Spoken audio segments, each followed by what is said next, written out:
자, 담장너머 교회 저녁 사경의 오늘의 본문은 창세기 17장입니다. 제목은 믿음을 일으키시는 하나님, 믿음을 일으키시는 하나님입니다. 질문 1번으로 바로 가죠.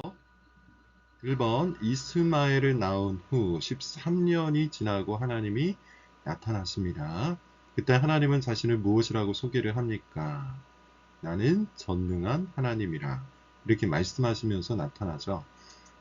앞선 사건 여러분 기억하실 겁니다. 창세기 16장에서 어떤 사건이 있었죠? 사레가 여종 하갈을 아브라함과 동침하게 하고 그로 인해서 하갈이 임신을 합니다. 그리고 이스마엘이라는 아들을 낳게 될 것이라고 여호와의 사자가 예언을 합니다. 근데 이 사건이 꽤 큰 사건이라고 그랬어요. 하나님의 언약이 좌초될 위기에 처했다 그랬습니다. 사람들이 자기네끼리 모여서 이런 방식 저런 계획 온갖 꾀를 동원했지만 결국 그것이 하나님의 계획을 망칠 뻔했던 거예요. 하나님의 계획을 망칠 뻔했지만 하나님께서 다시 회복을 하셨습니다. 자, 어찌됐든 간에 그 사건 이후로 하나님께서 무려 13년 동안이나 나타나지 않으셨어요. 그러다가 하나님이 나타났습니다. 13년이 지난 후에요. 자, 그러면 이때가 이제 몇 살 정도가 되었을까요? 그 이스마엘 사건이, 그러니까 하갈과 아브라함이 동침을 하게 되었던 그 사건이 아브라함이 가나안에 정착한 지 10년 뒤, 그래서 그때 나이가 아브라함 85세였었다고 했죠. 그리고 이스마엘을 낳았으니까 1년이 더해질 겁니다. 그럼 86세였겠죠. 이스마엘을 낳은 후 13년이니까 13을 더하면 99세입니다. 자, 아브라함이 99세 때 하나님이 나타나세요. 그리고 전능한 하나님이라고 합니다. 자, 이때 사용된 히브리어는 엘샤다이라고 해요. 엘샤다이. 무슨 뜻이냐면 능력이 충만하신 하나님이에요. 자, 그러니까 문맥적으로 보면 바로 이거죠. 아브라함도 그렇고 사례도 그렇고 이미 자기네들 나이가 85세, 굉장히 나이를 많이 먹은 그런 상황이었기 때문에 자기네들을 통해서 언약의 자녀가 나올 수 없다. 자기네들을 통해서 하나님의 언약이 성취될 수 없다. 그렇게 스스로가 규정을 해버린 겁니다. 이렇게 스스로가 결정을 해버리고 자기네 방식을 동원해서 하갈을 통해서 자녀를 낳으려고 했던 거죠. 실질적으로 하나님을 향한 불신이었어요. 이스마엘이라는 이 인물은 불신의 열매라고 해도 과언이 아니었습니다. 자, 그런데 하나님께서 13년 만에 나타나셔서 뭐라고 얘기하시는 겁니까? 나는 능력이 충만한 너의 하나님이다. 이렇게 이제 이야기를 하죠.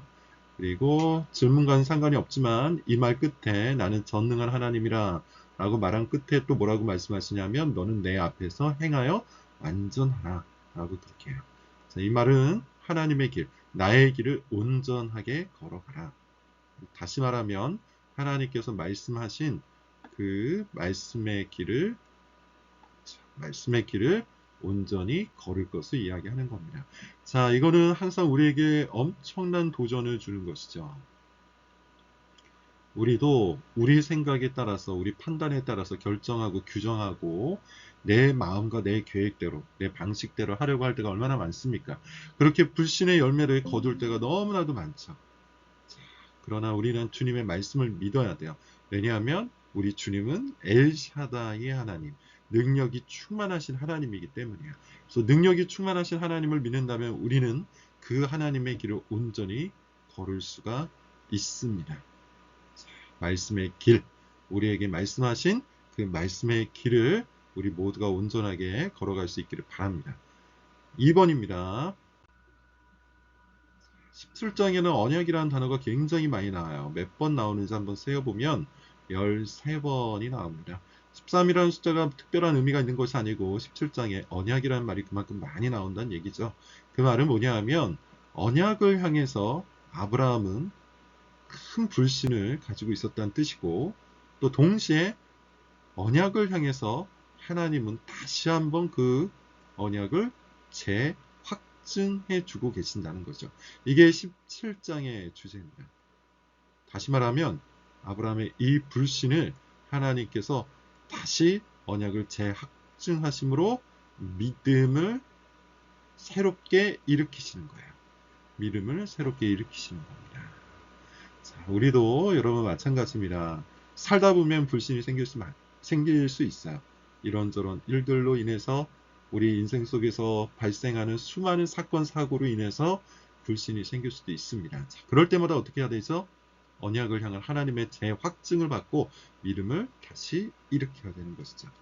질문 3번입니다. 하나님께서 언약을 재확증하시는 가운데 아브라함의 이름을 바꾸세요.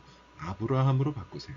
자, 일단 이름을 바꾼다 혹은 이름을 붙인다라는 것은 그 존재에 대해서 주권을 가지고 있다는 표현이에요.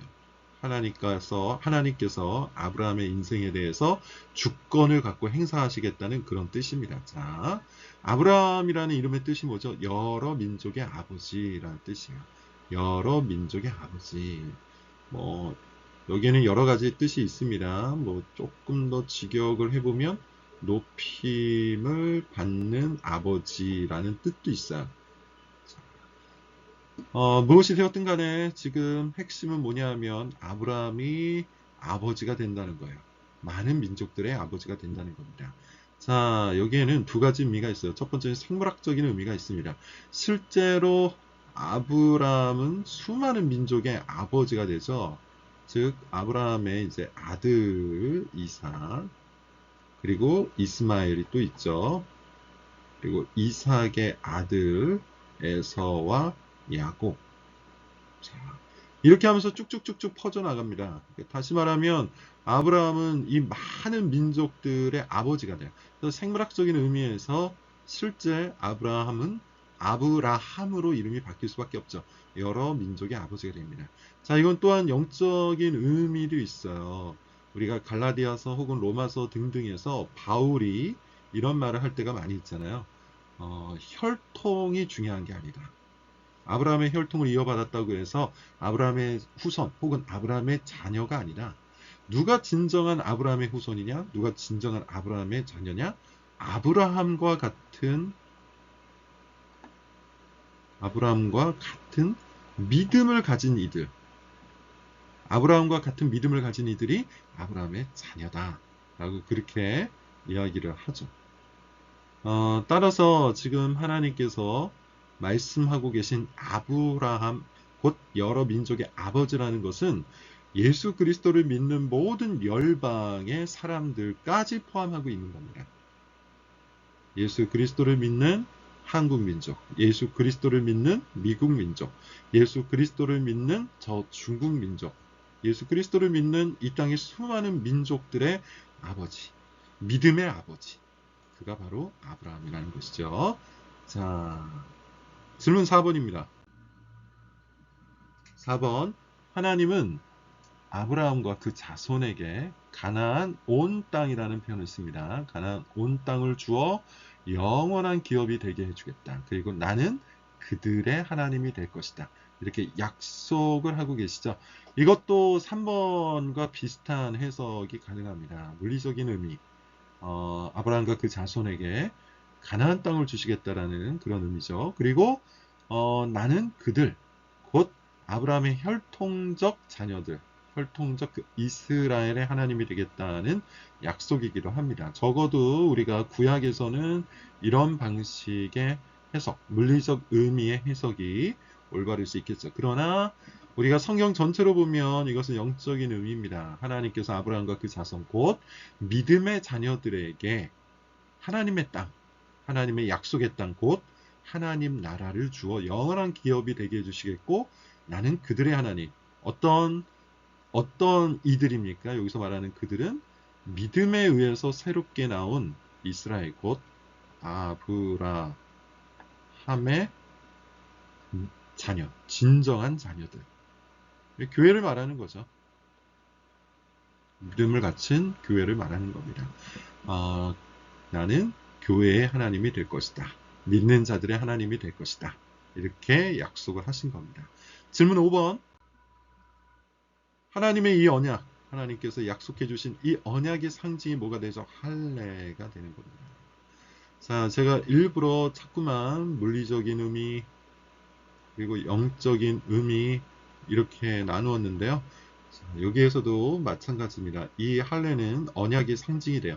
물리적 차원에서의 상징이 나옵니다. 자, 그러면 영적인 차원에서도 이 할례와 대비되는 무엇인가가 있어야 되겠죠? 그게 뭘까요? 세례입니다. 이렇게 연결이 되는 거예요. 할례, 아브라함 언약의 상징. 자, 그러나 우리가 신약에서도 이미 배운 것처럼 이 할례는 육체적으로, 물리적으로 드러나는 언약의 상징이긴 하나 그것은 그냥 겉으로 보이는 상징이에요. 이거는 실질적으로 마음의 할례를 받았다는 외적 표현에 불과한 겁니다. 세례를 여러분 똑같죠. 우리가 세례를 받았다고 해서 세례를 받는 그 순간 세례 때문에 구원을 얻는 건 아니잖아요. 우리가 예수 그리스도를 진정으로 믿기 때문에 세례를 받는 겁니다. 다시 말하면 예수 그리스도를 믿는 내 마음의 신앙 고백이 외적으로 표현되는 것. 그게 바로 세례인 것이죠. 구약도 똑같아요. 구약도 그렇게 하나님을 믿는 믿음의 자녀들이 육체의 할례를 받는 거죠. 근데 유대인들은 이것을 이해하지 못했기 때문에 육체의 할례를 받는 것이 곧 이스라엘이 된다. 이런 방식으로 이해를 했던 것이죠. 자, 이 얘기는 꽤 중요합니다. 아브라함과 관련된 물리적 의미와 영적인 의미를 잘 구분하는 것이 구약과 신약을 이해하고 특별히 예수 그리스도 중심의 성경 해석에 있어서 굉장히 중요하기 때문에 제가 여러 번 반복해서 설명을 드리고 있습니다. 질문 6번. 하나님은 사라의 이름도 바꿔주세요. 사라로 바꿉니다. 뜻이 여러 민족의 어머니라는 그런 뜻입니다. 자, 이 말은 하나님께서 반드시 사라를 통해서 자녀를 낳게 하실 것이다. 라는 그런 의미죠. 계속해서 말씀을 드리지만 지금은 아브라함과 사라의 불신이라는 질병을 하나님께서 치료하고 계신 겁니다. 이것을 치료하고 계시다. 그래서 믿음을 일으키고 계시다. 7번.